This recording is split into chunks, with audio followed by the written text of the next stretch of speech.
Dr. Austin, I wanted to ask you, really, I'll just be, I guess, very quick in respect for all the people's time here. These attacks from these, we continue to call them proxies. They're basically agents of the IRGC and the Iranians. They would not be occurring without the Iranians not just permitting them, but frankly facilitating them.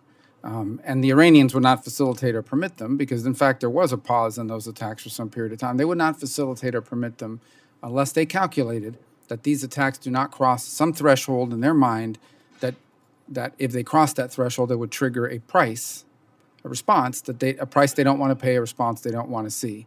At this moment, I do not believe that we can argue that we have a deterrence in place with these attacks. And this is more of a comment than it is a question, although you're obviously free to comment, and I think we're very interested to hear what your response will be. But it is my deep belief that I hope is shared by the department that if we do not, I don't want a broader war with Iran. None of us have talked about it. I'm not one of those people that have out there been talking about airstrikes and starting a war with Iran as a tinderbox to begin with. But if we do not have a credible, not just a deterrence, a credible deterrence with the Iranians, these attacks are going to escalate. They're going to come faster. They're going to spread beyond Syria and Iraq, and they will involve weaponry of increasing sophistication and lethality.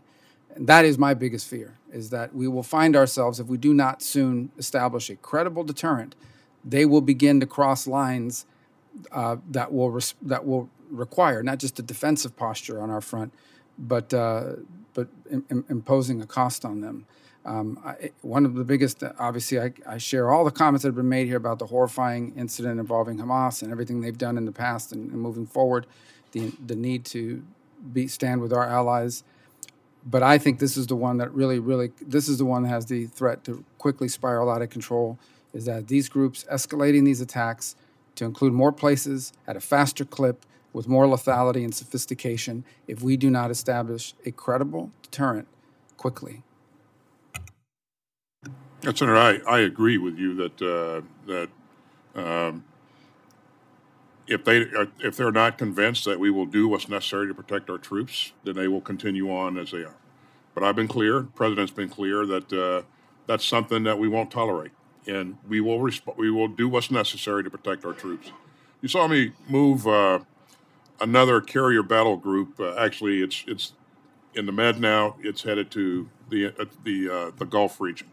That gives us more capability, more strike capability. We have additional aircraft in the region now.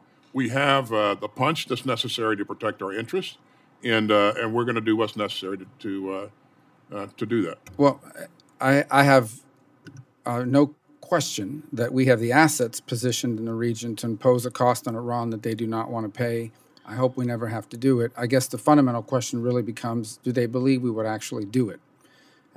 I understand the complexity of the situation where something could trigger and suddenly this thing begins to move in a direction that spirals out of control. What I have real concerns about is their perception of what we are willing to do may not match up with what we're actually willing to do. Hence, at this moment, we do not have a credible deterrent. And I sense from your answer that you share that concern. Sometimes, even when we say things, they may not believe us, even if we have the capability to do it. So it's one of those situations where we don't want there to be a shooting war, certainly, and seeing this thing escalate. But I think one of the things that guarantees escalation is the lack of a credible deterrent.